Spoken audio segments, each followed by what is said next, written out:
Please subscribe and don't forget to press the bell icon to get notified whenever we upload a new video. आधी हकीकत आधा फसाना। कहते हैं जहां जहां श्री राम के कदम पड़े वहां वहां राम कथाएं भी शुरू हुई। देश भर में बहुत सी जगह हैं जहां श्री राम के सच्चे सबूतों का दावा होता है, लेकिन आज हम आपको कुछ ऐसी निशानियां दिखाने वाले हैं जो इससे पहले शायद आपने कभी नहीं देखी होंगी। ये कहानी है एक ऐसे पर्वत की जहां श्री राम ने मॉनसून की बारिश में शरण ली थी, जहां आज भी ऐसी निशानियां हैं जिन्हें देखकर कोई भी चौंक जाएगा। माना जाता है कि यह वो जगह है जहां भगवान ने दैवीय शस्त्रों की कला सीखी थी, जहां श्री राम को ब्रह्मास्त्र हासिल हुआ था, और उसी जगह पर भगवान राम ने राक्षसों के वध की पहली प्रतिज्ञा ली थी। लोगों ने बताया कि अगर आप उस पर्वत की सबसे ऊंची चोटी पर जाएं तो शाम के वक्त वहां आसमान से एक दिव्य ज्योति दिखाई देगी। माना जाता है कि उस ज्योति में भगवान राम का अक्स दिखाई देता है। तो चलिए आज चलते हैं श्री राम की अनदेखी, अनसुनी, अनकही निशानियों की तलाश में।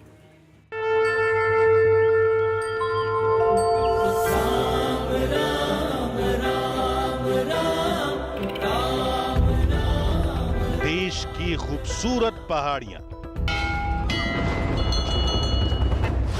जहां आज भी जिंदा हैं राम कथा की कुछ अद्भुत निशानियां। श्री राम, जहां मॉनसून के मौसम में श्री राम ने 4 महीने बिताए थे। ओम दाशरथाय विद्महे सीता वल्लभाय। जहां देवी सीता ने वनवास की पहली रसोई सजाई थी। जहां आज भी है अगस्त्य मुनि का वो आश्रम जहां भगवान ने राक्षसों के वध की पहली प्रतिज्ञा ली थी। रामटेक के बारे में कहते हैं कि रामटेक ना होता तो शायद रामायण ही ना होती। ज्योति दिखती है। अब ये सिर्फ विश्वास की बात है कि आप उसे माने या ना माने। कभी कभी ज्योति ऊपर में प्रकट होती है, कलश के ऊपर में वो दिखाई देती हैं। हमारे पूर्वजों को भी दिखाई दी है। आज भी लोगों को यहाँ ज्योति के दर्शन होते हैं। आज चलते हैं वहां जहां राम को वनवास का मकसद पता चला, जहां श्री राम ने अस्त्र शस्त्र की अद्भुत कला सीखी, जहां श्री राम को पहली बार हासिल हुआ था ब्रह्मास्त्र।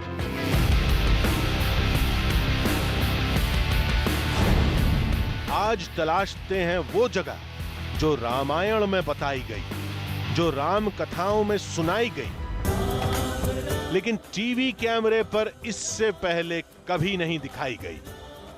श्री राम के सच्चे सबूतों की एक सच्ची कहानी, जहां हर पत्थर आज भी श्री राम के विश्राम की गवाही देता है, जहां आज भी एक दिव्य ज्योति को श्री राम का अक्स माना जाता है।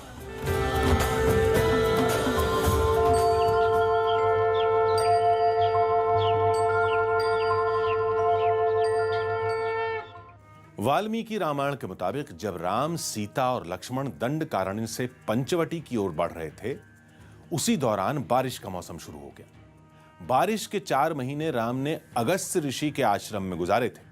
अगस्त्य ऋषि ने ही भगवान राम को रावण के बारे में बताया, और श्री राम ने उसी जगह पर राक्षसों को धरती से मिटाने का प्रण लिया था। रामायण के मुताबिक श्री राम ने वहां 4 महीने तक शस्त्र और शास्त्र की कला सीखी। कहते हैं उसी जगह पर अगस्त्य ऋषि से उन्हें वो ब्रह्मास्त्र मिला जिसकी मदद से रावण का वध किया गया था। अब सवाल यह है कि क्या ये सब कुछ सिर्फ कहानियां हैं या उन कथाओं में कोई सच्चाई भी है? दावा होता है कि जैसे रामायण में बताई गई ठीक वैसी ही जगह आज भी देश में मौजूद है, जहां उन राम कथाओं से जुड़ी हर निशानी आज भी श्री राम को नमस्कार कर रही है। तो चलिए शुरू करते हैं श्री राम की उस प्रण भूमि का वो अद्भुत सफर। श्री राम जय राम जय जय राम।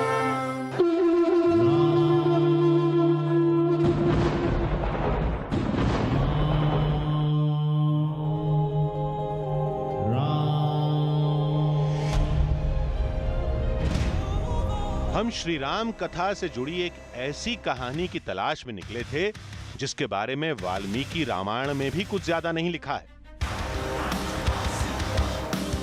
लेकिन हमें उस कहानी से जुड़ी हर निशानी देखनी थी, उसे कैमरे में कैद करना था जिसे श्री राम से जोड़कर देखा जाता है। उस पहाड़ से जुड़ी राम कथा ही ऐसी है जिसे सुनकर हम खुद को रोक नहीं पाए।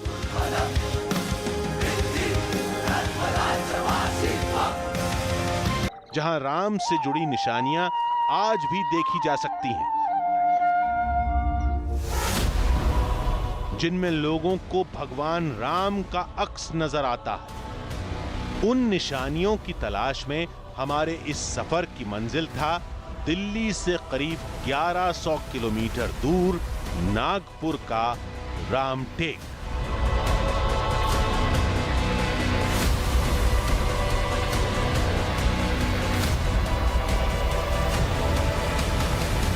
रामटेक के बारे में कहते हैं कि रामटेक ना होता तो शायद रामायण ही ना होती। प्रभु श्री राम को यहीं आकर अपने वन गमन के असली मकसद का पता चला। इसके पहले तो प्रभु श्री राम भक्ति और प्रेम का दर्शन कर चुके थे, लेकिन यहाँ आकर उन्हें पता चला शक्ति का इस्तेमाल कहाँ और कैसे करना है। श्री राम राम राम। श्री राम का वो अद्भुत धाम दूर से ही नजर आने लगा था, लेकिन वहां तक पहुंचने के लिए भी जंगल के बीच लंबा सफर तय करना था।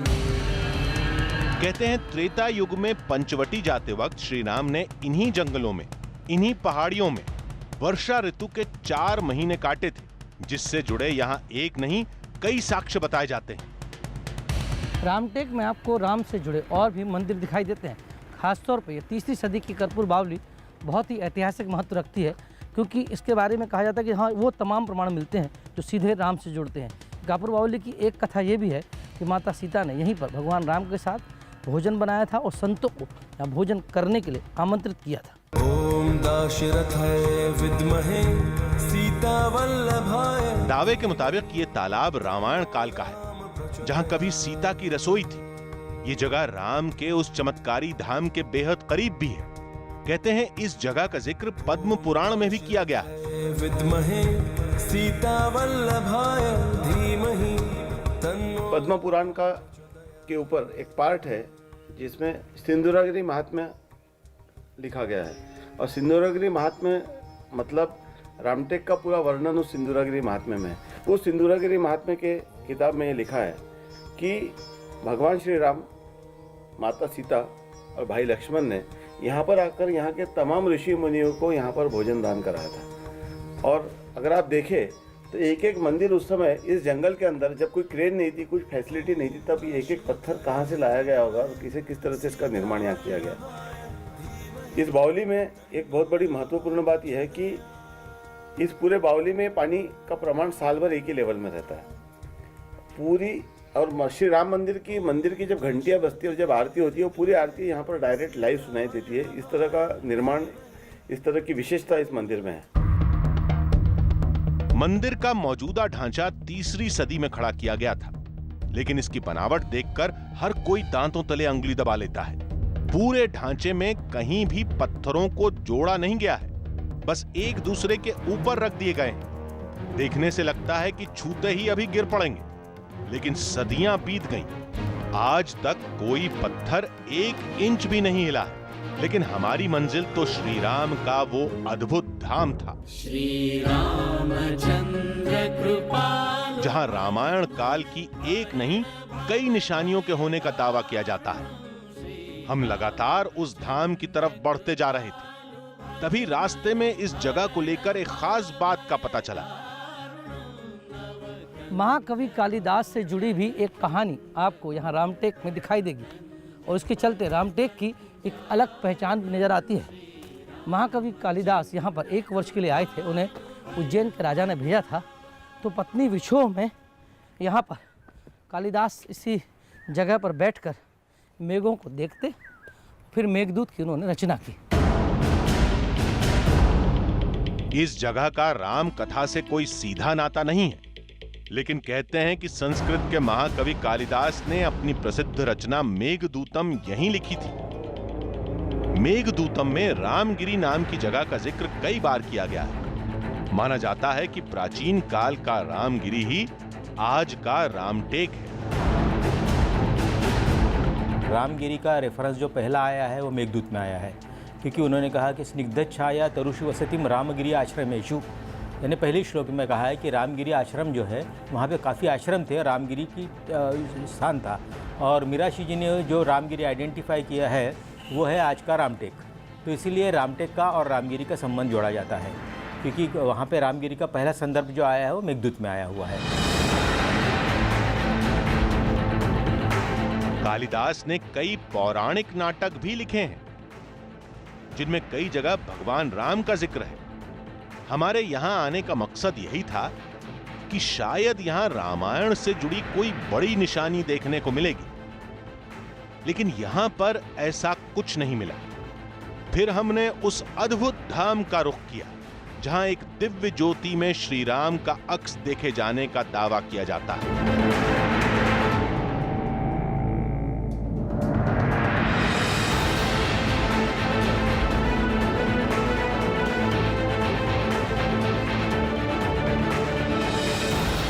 कुछ देर बाद श्री राम का वो अद्भुत धाम हमारे सामने था, जो मंदिर कम एक किले की तरह ज्यादा नजर आ रहा था।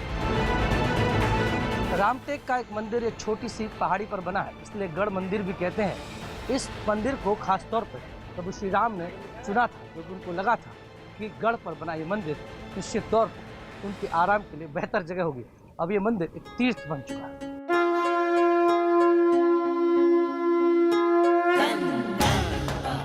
धाम का ये आधुनिक रूप मराठा काल का है। कहते हैं इस जगह का जिक्र वाल्मीकि रामायण में भी किया गया है, जिसकी एक नहीं कई निशानियां ऊपर मंदिर में मौजूद हैं। कुछ देर की चढ़ाई के बाद श्री राम का वो चमत्कारी धाम हमारी आंखों के सामने था। श्री रामचंद्र कृपाल। जमीन से सैकड़ों फीट ऊंचाई पर बना श्री राम का ये मंदिर अद्भुत था। कहते हैं त्रेता युग में यहाँ केवल एक पहाड़ था, जो पहले मराठाओं का गढ़ फिर राम के मंदिर में तब्दील हो गया। प्रभु श्री राम ने इन्हीं पहाड़ियों पर शस्त्रों का प्रशिक्षण लिया था, इसलिए यहाँ पर नागपुर के राजा रघुजी भोसले ने भी यहाँ पर शस्त्रागार बनाया और इस फोर्ट का निर्माण कराया। रघुजी भोसले को पता था कि प्रभु श्री राम ने यहीं पर जो शस्त्र सीखे उन्हीं से जीत हासिल की, इसलिए इस पहाड़ी का महत्व और भी बढ़ जाता है।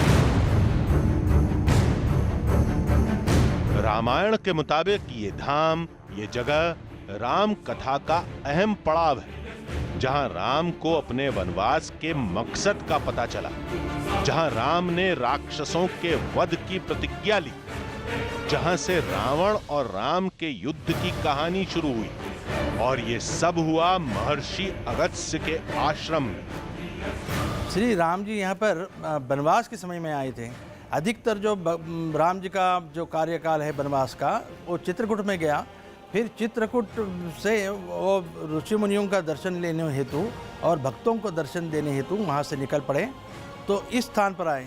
इस स्थान पर आने के बाद में उन्होंने जो दृश्य देखा, जिधर उधर हड्डियाँ बिखरी हुई पड़ी हुई थी यहाँ पर, तो मैं ये क्या देख रहा हूँ करके यहाँ पर अगस्त्य ऋषि थे, उनसे उन्होंने परीक्षा की कि मैं ये क्या देख रहा हूँ।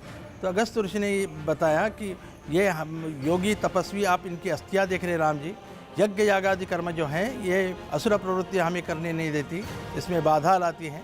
तभी राम जी बहुत क्रुद्ध हो गए और धनुष्य उठाकर, टेक का मतलब राम टेक, टेक का मतलब प्रतिज्ञा, तो राम जी ने ये अनन्य साधारण प्रतिज्ञा यहाँ पर की कि मैं ऋषि मुनियों को अभय दूंगा और असुरों का, राक्षसों का नाश करूंगा करके। दावे के मुताबिक यही वो जगह है जहां त्रेता काल में वनवास के दौरान श्री राम की मुलाकात अगस्त्य ऋषि से हुई थी। रामायण में लिखा है कि राम ने अगस्त्य ऋषि के आश्रम में 4 महीने रहकर शास्त्र और शस्त्र का कड़ा अभ्यास किया था। प्रभु राम की तो मुलाकात अगस्त्य मुनि से होनी ही थी, क्योंकि अगस्त्य मुनि दरअसल रावण के चचेरे भाई थे। उन्हें रावण के बारे में पूरी जानकारी थी। कहते हैं कि प्रभु राम से मुलाकात में अगस्त्य ने उन्हें रावण के राज्य और उनके अत्याचारों के बारे में जानकारी दी। साथ ही ये भी जानकारी दी कि रावण किस तरह के शस्त्रों का इस्तेमाल करता। इस बात का रामायण में भी जिक्र है कि अगस्त्य ऋषि ने ही श्री राम को वो ब्रह्मास्त्र दिया था जिससे रावण का वध किया गया था। ये सब इस धाम से जुड़ी राम कथाएं हैं।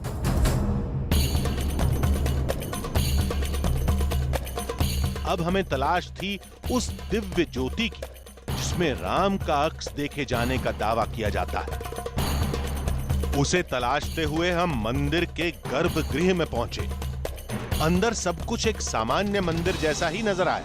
राम नाम वरानने, श्री राम जय जय राम, श्री राम जय राम। लोग राम भक्ति में लीन थे। हमने कई लोगों से जानने की कोशिश की, लेकिन उस दिव्य ज्योति के बारे में कोई नहीं बता पाया। मंदिर के बाहर और लोगों से पूछताछ करने के बाद चमत्कार की उस कहानी के बारे में पता चला। रामटेक में एक मान्यता और है कि शंभूक ने जो वरदान मांगा था उसी के अनुरूप प्रभु श्री राम यहाँ ज्योति रूप में विराजते हैं। आज भी लोगों को यहाँ ज्योति के दर्शन होते हैं, लेकिन कुछ लोगों का यह मानना है कि कलश में जो ज्योति दिखती है हो सकता है कि शायद वो किसी प्रकाश का असर हो, लेकिन राम की जिनके प्रति आस्था हो तो लोगों को तो ये दिखेगा ही। सबसे पहले हमने चमत्कार की उस कहानी का पीछा किया जिसके तार जुड़ते हैं पौराणिक काल के एक तपस्वी से। श्री राम जो है शंभूक एक साध्वी थे, तो उनके निर्वाण के लिए यहाँ पे आए। और जब वो यहाँ पे आए तो शंभूक ने 3 वर मांगे थे निर्वाण के बाद।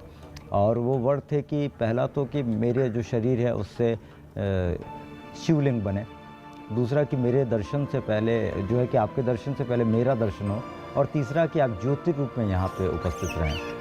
तो इस तरीके से 3 जो चीज़ें हैं वो भगवान राम के साथ हैं। दावे के मुताबिक बारिश के मौसम में जब बिजली चमकती है तो मंदिर के इस शिखर पर एक ज्योति जलने लगती है जिसे राम के चमत्कार से जोड़कर देखा जाता है। यहाँ ऐसे कई लोग मिले जिन्हें वो दिव्य ज्योति नजर आई थी। कभी ज्योति ऊपर में प्रकट होती है, कलश के ऊपर में वो दिखाई देती हैं। हमारे पूर्वजों को भी दिखाई दी है, कभी भी होता है ऐसा कुछ उसका लेखा जोखा नहीं है। कभी भी ज्योति प्रकट होती है कलश के ऊपर में, और जिनके भाग में रहता है उसी को दर्शन होता है। लोगों का कहना है कि वनवास के दौरान राम ने वर्षा ऋतु का चतुर्मास यहीं काटा था, लिहाजा आज भी बारिश के मौसम में श्री राम यहाँ आते हैं, जो उस दिव्य ज्योति के रूप में दर्शन देते हैं। ज्योति दिखती है। अब ये सिर्फ विश्वास की बात है कि आप उसे माने या ना माने, मैं उसका गवाह हूँ। किस तरह का मतलब होता है? वो व्याख्यात नहीं है, उसका व्याख्या नहीं कर सकते, लेकिन हाँ कुछ ऐसे लोग हैं जिनको दिख जाता है वो। ऐसा कुछ दिन होता है कि कभी? कुछ भी नहीं। वो देखिए, जैसे भगवान श्री कृष्ण ने जो है ना दिव्य दृष्टि अर्जुन को दी थी, अपना विराट स्वरूप जब उन्होंने दिखाया गीता के अंतिम उसमें, तो वो दिव्य दृष्टि बाकी लोग तो देख ही नहीं पाए थे भगवान श्री कृष्ण को कि वो इतने विराट हैं। तो वो खुद प्रभु, जिसको दर्शन देना होता है प्रभु को दर्शन मिल जाता है। राम नाम से जुड़ी दिव्य ज्योति की पड़ताल नामुमकिन है। वैसे भी उसके दिखने का कोई तय समय नहीं है, लेकिन रामायण की कथा इस धाम को श्री राम से जोड़ती है। कालिदास भी मेघदूतम की रचना से इसी तरफ इशारा करते हैं। यही वजह है कि लोगों की इस जगह से गहरी आस्था जुड़ी है, लेकिन पुरातत्व विभाग अब भी सबूतों की तलाश में जुटा है। ये जो कहा जाता है कि रामटेक एक ऐसा स्थान है जहां श्रीलंका जाते हुए रामचंद्र जी ने थोड़े दिन यहाँ क़याम किया था। ये डिस्ट्रिक्ट गैजेटियर्स में भी लिखा है, दंत कथाओं में भी लिखा है। आर्कियोलॉजिस्ट ने इसको वेरीफाई करने की कोशिश की, लेकिन उनके काल से मिलती जुलते मृद भांड हमको आज तक मिले नहीं। इसलिए एज एन आर्कियोलॉजिस्ट साइंटिफिक वैज्ञानिक आधार पे हमने इस बात को अभी तक नहीं कहा। पुरातत्व विभाग भले ही सबूत तलाश रहा है, लेकिन रामायण और राम में लोगों को गहरा विश्वास है, और विश्वास को किसी सबूत की जरूरत नहीं होती। आज ये धाम लोगों के लिए राम की साधना का एक जरिया बना हुआ है। और ये आस्था ही एक हकीकत है।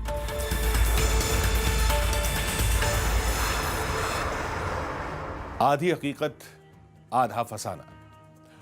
हमारी आज की दूसरी कहानी भी एक अद्भुत देवभूमि से जुड़ी है। शायद आप नहीं जानते कि उत्तराखंड में एक रहस्यमय पहाड़ है जिसे पौराणिक कहानियों में खैट पर्वत कहा गया है। उस पर्वत को लेकर सदियों से एक रहस्य कायम है। वहां बाकायदा सरकारी बोर्ड लगे हैं जिनमें उस पर्वत को परियों का देश कहा गया है। वो इसलिए क्योंकि दावा होता है कि उस पर्वत पर आज भी अप्सराएं आती हैं, देवी दुर्गा के मंदिर की पूजा करती हैं, उन्हें खुश करने के लिए नृत्य करती हैं और फिर वापस चली जाती हैं। आपको शायद ये सब कुछ कोई मजाक लगे, लेकिन उस पर्वत के आसपास रहने वाले हर शख्स ने उन अप्सराओं को देखने का दावा किया है। वहां चटकीले रंग के कपड़े पहनना मना है, संगीत पर पूरी तरह पाबंदी है और शाम ढलने के बाद कोई वहां आता जाता भी नहीं है। कहानी बेहद दिलचस्प थी, इसलिए हमारी टीम भी खैट पर्वत के लिए रवाना हुई, लेकिन अकेले नहीं, वैज्ञानिकों की लंबी चौड़ी टीम के साथ। हमारे पास कुछ मशीनें थीं, कुछ आधुनिक कैमरे थे जो किसी भी अनजान हरकत का पता लगा सकते थे। जानते हैं इस पड़ताल में हमें क्या दिखाई दिया? जानेंगे तो आप भी हैरान रह जाएंगे।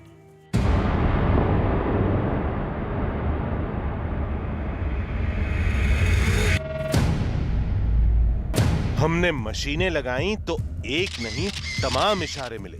ओह गॉड, फिर जली, फिर जली, फिर जली, फिर जली। हमने जवाब मांगा तो उधर से जवाब भी मिले।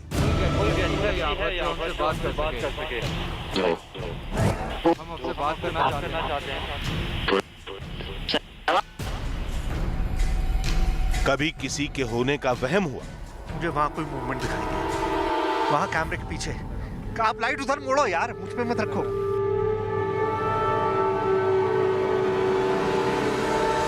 तो कभी कैमरे ने कुछ ऐसी तस्वीरें देखी जो रोंगटे खड़े कर गई। क्लिक करी एंड देन सडनली एक लेडी का पिक्चर दिखा, फेस सा दिखा मेरे को, एंड देन उसके बाद ये कैमरा सडनली ऑफ हो गया। कुछ तो था जो नहीं होना चाहिए था, जो हमारी समझ से भी परे था। कुछ ऐसा जो हमें उस पौराणिक कहानी पर यकीन दिलाने पर अड़ा था। लेकिन उस सच को समझने के लिए, हमारे कैमरे में कैद कुछ चौंका देने वाली तस्वीरों को देखने के लिए हमें खैट पर्वत की कहानी को यहां से नहीं, शुरुआत से समझना होगा। और यह शुरुआत होती है उत्तराखंड की इन खूबसूरत वादियों से।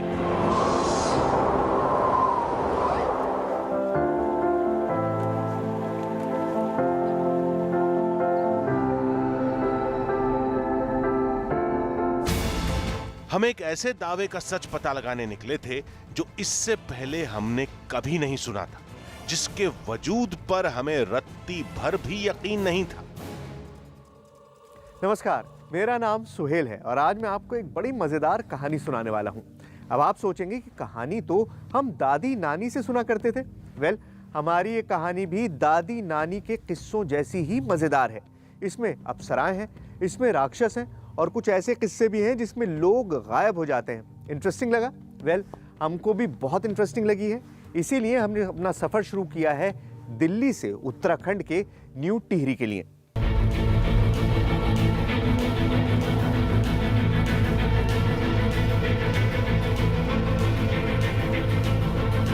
अगर देवलोक की कहानियां सच्ची हैं, तो अप्सराओं का वजूद भी सच्चा होगा। अगर सच्चा है तो भी अप्सराओं का धरती पर प्रकट होना कैसे संभव है? और अगर संभव है भी तो अप्सराएं गांव के लोगों को कैसे दिखाई देती हैं? अगर ये भी मान लें कि गांव के लोगों का दावा सिर्फ ख्याली पुलाव है, तो फिर सच क्या है? हम भी यही पता लगाने निकले थे। मंजिल थी दिल्ली से करीब 400 किलोमीटर दूर उत्तराखंड का टिहरी इलाका और टिहरी का एक अद्भुत खैट पर्वत।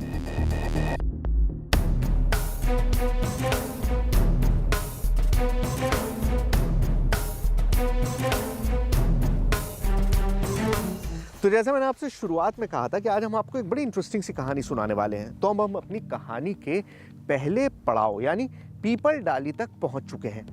पीपल डाली का हमारी कहानी से एक बहुत छोटा सा लेकिन बड़ा इंपॉर्टेंट सा ताल्लुक है। आज तक आपने जितनी भी कहानियाँ सुनी होंगी वो सुनाने के लिए, वक्त बिताने के लिए होती है, लेकिन कभी क्या ऐसी कहानी सुनी है जिसको सरकार भी माने? वेल, इस बोर्ड को गौर से देखिए। इस बोर्ड को सरकार ने लगाया है। इस पर लिखा है प्रसिद्ध खैट पर्वत, परियों का देश। और परियों का देश यहाँ से 30 किलोमीटर दूर है। यानी कि खैट पर्वत की जितनी भी कहानी अब तक हमने सुनी थी, इंटरनेट पर देखी थी, उसमें सच्चाई जो है या नहीं है, इसका फैसला तो अब हम बाद में देख करेंगे। लेकिन सरकार उस बात को मानती है और इसीलिए सरकार ने बोर्ड लगा रखा और इस पर लिख रखा है कि खैट पर्वत यानी परियों का देश। 30 किलोमीटर दूर है, यानी बहुत थोड़े वक्त में पहुंच जाएंगे। चलिए।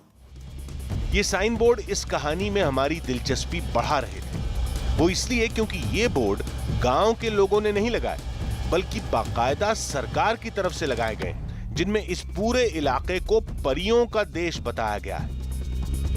वजह है वो दावे जो यहाँ के हजारों लोग सदियों से करते आए हैं और ये कहानियां इंटरनेट पर भरी पड़ी हैं।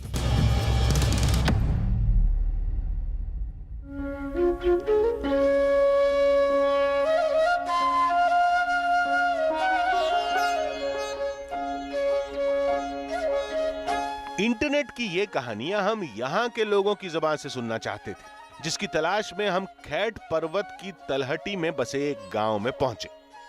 गांव के बच्चे हों या बड़े बुजुर्ग, खैट पर्वत की कहानी को हर शख्स जानता है। यहाँ बहुत से लोग हैं जो दावा करते हैं कि उन्होंने अप्सराओं को अपनी आंखों से देखा है।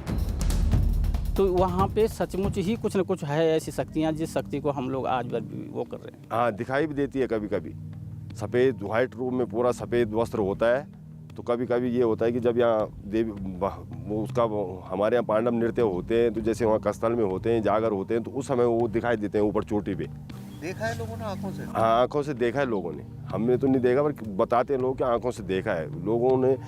जब वहाँ छल भी होता है, लोग गए तो वहाँ हर लेती है उसको, गायब हो जाते हैं।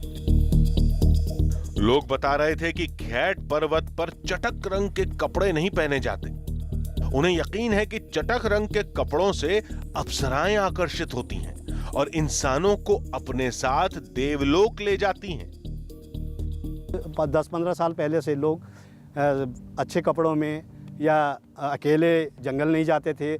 ये बांसुरी बजाना ये बंद नहीं था, ये वर्जित था क्षेत्र में। वो करते हुआ क्या कि हम लोग भी जब जाते हैं तो हम चटकले कपड़े नहीं पहनते वहाँ भी अभी भी। और जो लड़कियाँ या वगैरह वगैरह जाते, पहले हम ही चैलेंज पहले ही बता देते हैं भैया कि आप इधर उधर जाएंगे तो हमारी जिम्मेदारी नहीं है। हमें इन कहानियों पर जरा भी यकीन नहीं हुआ, लेकिन एक सवाल हमें लगातार परेशान करता रहा कि आखिर खैट पर्वत पर अप्सराओं का जिक्र आया कैसे। थोड़ी छानबीन की तो पता चला इन अप्सराओं का जिक्र कई पुराणों में भी हुआ है, जिससे जुड़ी कई कहानियां भी हैं। पहली कहानी एक राक्षस और देवी दुर्गा से जुड़ी है। विष्णु जी के कान से 2 दैत्य पैदा हुए, एक मधु और एक कैटव। लेकिन वो बहुत बलशाली दुष्ट प्रकृति के हुए, बहुत बड़े भयंकर राक्षस हुए। अपने पिताजी के साथ जो है पंचवर्षीय शास्त्राणी 5000 वर्ष तक उन्होंने अपने पिताजी विष्णु जी के साथ जो है बाहुयुद्ध लड़ा।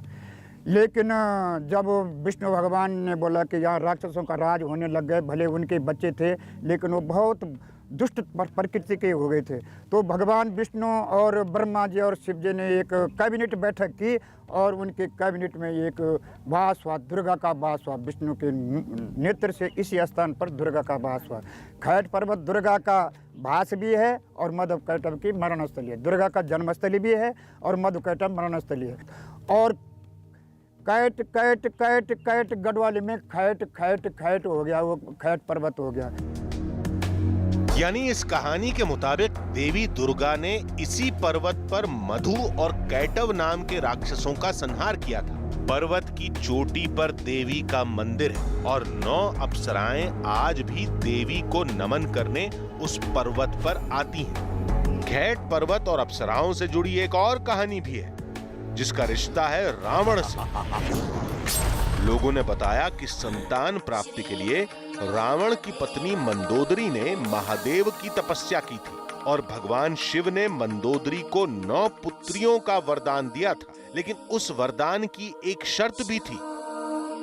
भगवान शंकर ने के वरदान दिया था कि जाओ तुम्हारी 9 कन्या होंगी, सहोदरी मानी जौलिया 9 कन्या होंगी, लेकिन जिस दिन 9 कन्याओं का जन्म पृथ्वी में होगा उस दिन लंका का विनाश शुरू हो जाएगा। रावण को पता लग गया कि शिव जी ने जो है मंदोदरी को वरदान दे दिया कि तेरी 9 कन्याएं होंगी। जो ही उसकी 9 कन्याएं हुई, मंदोदरी की रावण ने जो है वो कन्याएं पहाड़ों पर पटकी। वो 9 कन्या ही आश्रय स्वरूप है। ओम नमो भगवते वासुदेव। इन कहानियों की गहराई को नापने का हमारे पास कोई जरिया नहीं था, लेकिन अप्सराओं के दावे को परखने का एक रास्ता जरूर था कि हम खुद खैट पर्वत पर जाएं।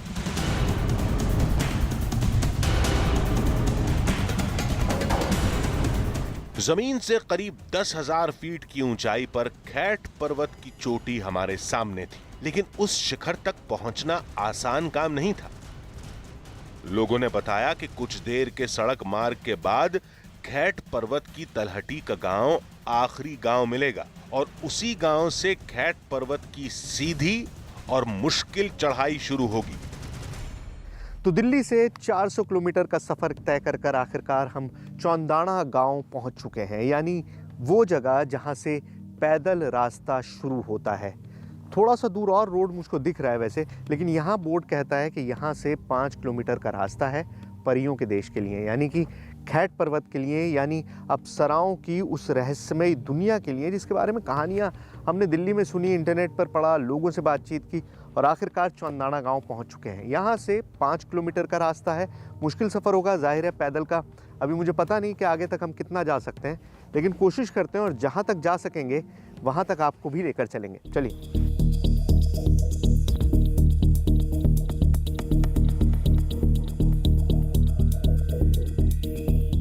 खैट पर्वत की चोटी तक पहुंचने के लिए हमें कुछ स्थानीय लोगों की जरूरत थी और हमें ये मदद मिली यहाँ के ग्राम पंचायत सदस्य परमवीर से।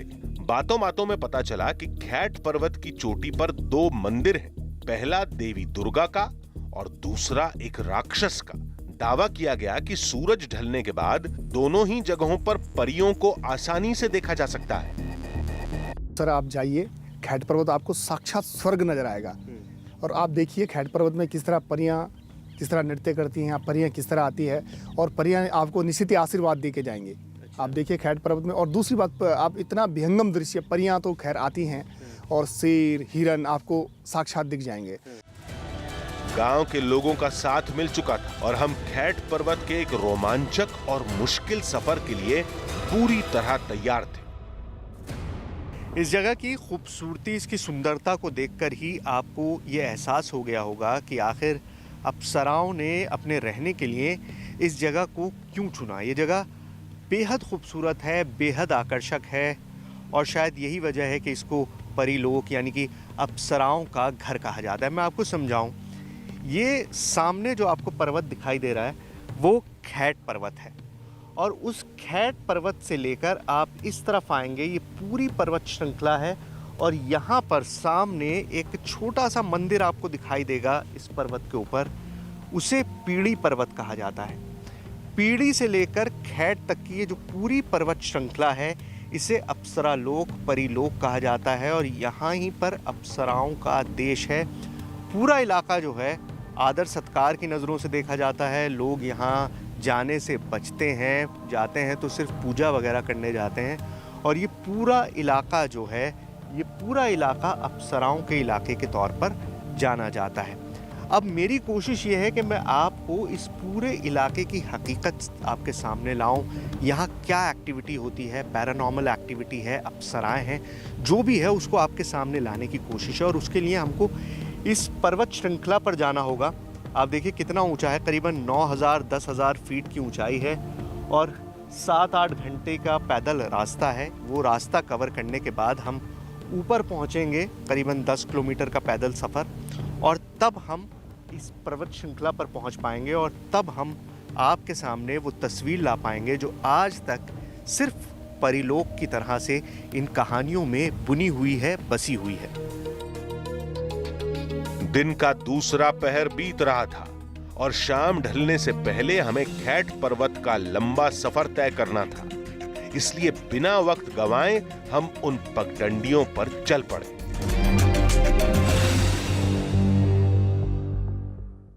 खैट पर्वत की कहानी में असली मोड़ आना अभी बाकी था। हमने वैज्ञानिकों की टीम को बुलाया, उनकी मशीनें इस्तेमाल की, रात के वक्त उनके कैमरे लगाए और फिर कुछ ऐसा हुआ जो हम सोच भी नहीं सकते। खैट पर्वत की वो अद्भुत तस्वीरें आपके सामने होंगी बस एक छोटे से ब्रेक के बाद। क्या खैट पर्वत पर वाकई अप्सराएं आती हैं? अगर नहीं आती तो लोगों को जो परछाई दिखाई देती हैं वो किसकी है? जो संगीत सुनाई देता है वो क्या है? उस पर्वत पर जाने से पहले हमारे सामने कई दावे हुए थे कि वहां संगीत नहीं बजाना, वहां चटक रंग के कपड़े नहीं पहनना, ऊंची आवाज में बात नहीं करना और रात 12 बजे के बाद देवी के मंदिर में नहीं रुकना। लेकिन हम भी ठान चुके थे कि उस पर्वत पर हम वो आजमाइश करेंगे जो लोगों को सदियों से डराती आई है। लेकिन हमें जरा भी अंदाजा नहीं था कि उन गुस्ताखियों का अंजाम क्या होने वाला है।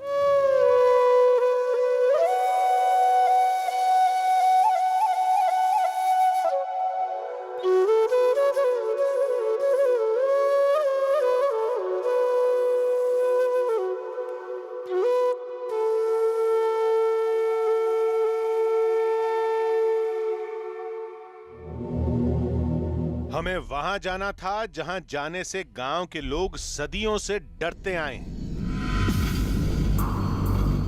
उन रास्तों पर चलना था जिनकी जानकारी चंद गिने चुने लोगों के पास ही है। उन पगडंडियों से गुजरना था जिनके हर मोड़ पर अप्सराओं के प्रकट होने का दावा होता आया है।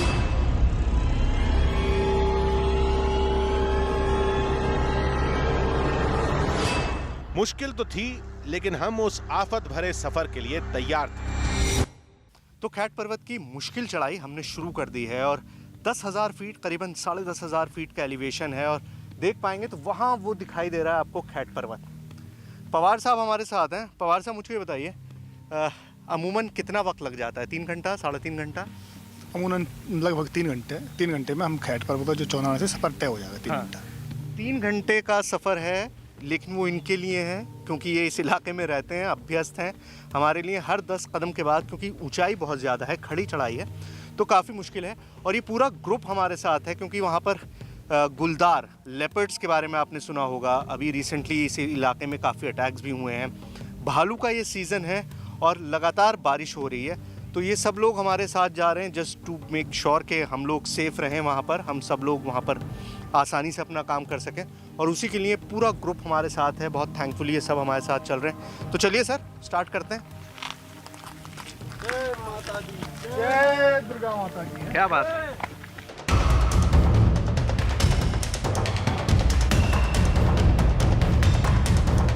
हमें अगले 5 घंटे इन कच्चे रास्तों पर ही चलना था।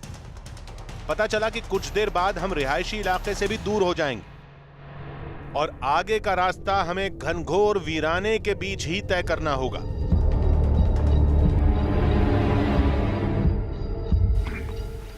तो जहाँ हमारे लिए चढ़ना मुश्किल है, वहाँ ये देखिए कि पहाड़ के बच्चे हैं और इनफैक्ट स्कूल से लौट रहे हैं, लेकिन हमारी भी हेल्प कर रहे हैं रास्ते में सामान लेके साथ साथ चलने में। और एक एक कदम भारी है क्योंकि हम एक्लिमेटाइज नहीं हैं, हमें इस वेदर की, इस आबो हवा की आदत नहीं है। But these people know that, और ये लोग आसानी से उस काम को अंजाम दे पा रहे हैं। चलिए।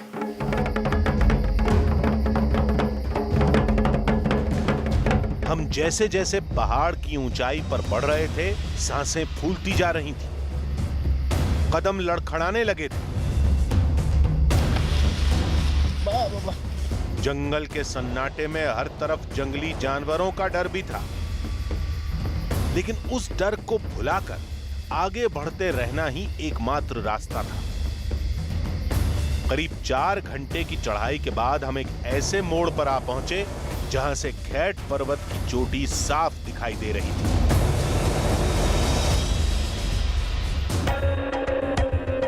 हम चाहकर भी यकीन नहीं कर पा रहे थे कि खैट पर्वत पर वाकई अप्सराएं रहती हैं। ये बात हजम नहीं हो रही थी कि यहाँ के लोग अप्सराओं को अपनी आंखों से देख चुके हैं।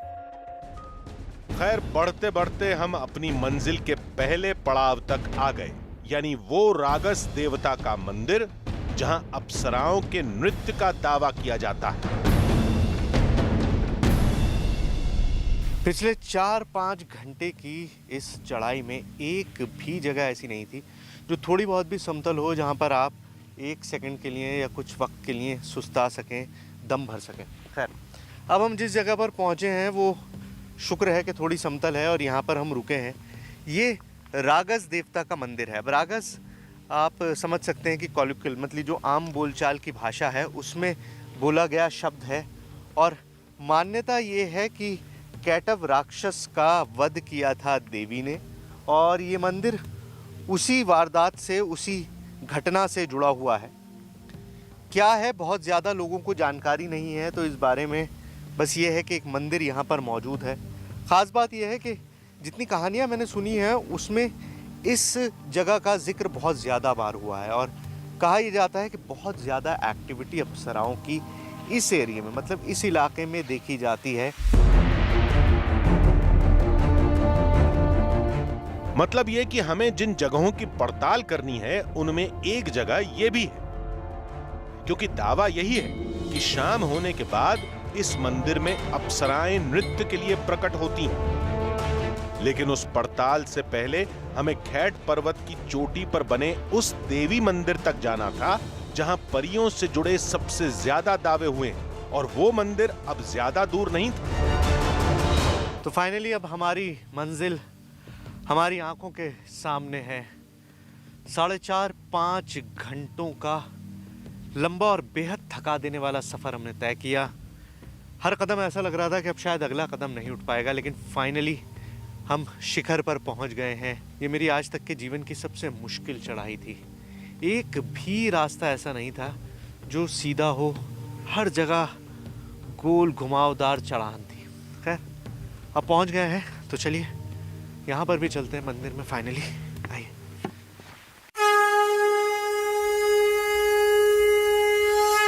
देवी दुर्गा का ये मंदिर पूरी तरह वीरान था। ऐसा लगा कि कई दिनों से यहां इंसानी कदम पड़े ही न हों। मंदिर के पास ही महादेव शिव की एक विशालकाय प्रतिमा दिखाई दी।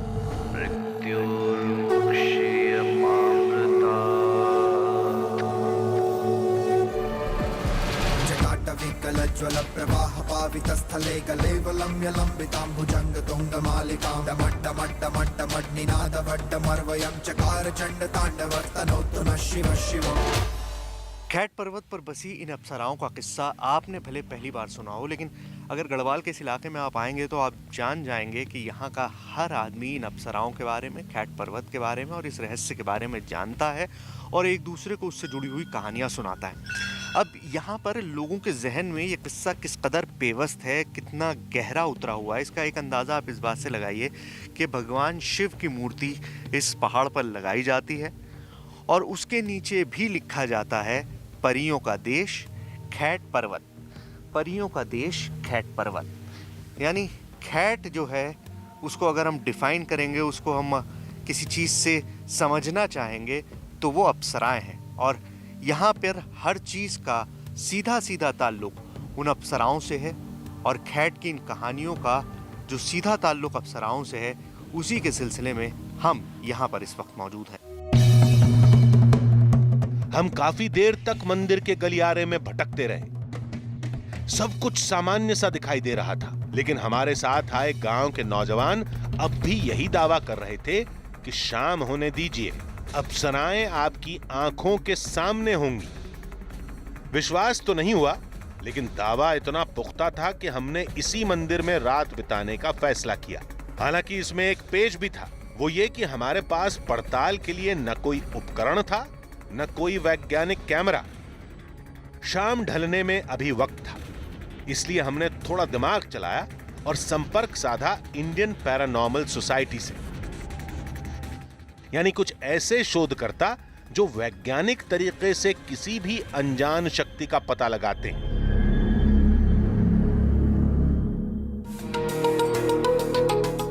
कुछ घंटों के इंतजार के बाद उस टीम के कुछ सदस्य हमारे पास पहुंच गए। इस तफ्तीश में हमारी मदद करने वाले थे गोविंद, मानव और कुणाल।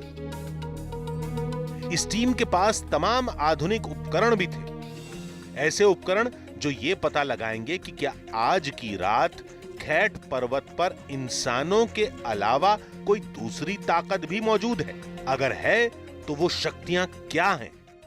खैट पर्वत का जो ये अनसुलझा रहस्य है, इसे सुलझाना मेरे अकेले बस की बात नहीं है। क्यों? क्योंकि इसमें बहुत सारी चीज़ें इन्वॉल्व हैं और जिसे हम पैरानॉर्मल साइंस कहते हैं उसका एक बहुत बड़ा हाथ है। अब अमूमन होता क्या है कि हम पैरानॉर्मल के बारे में सोचते हैं तो हम भूत प्रेत के बारे में सोचते हैं, जबकि ऐसा नहीं है।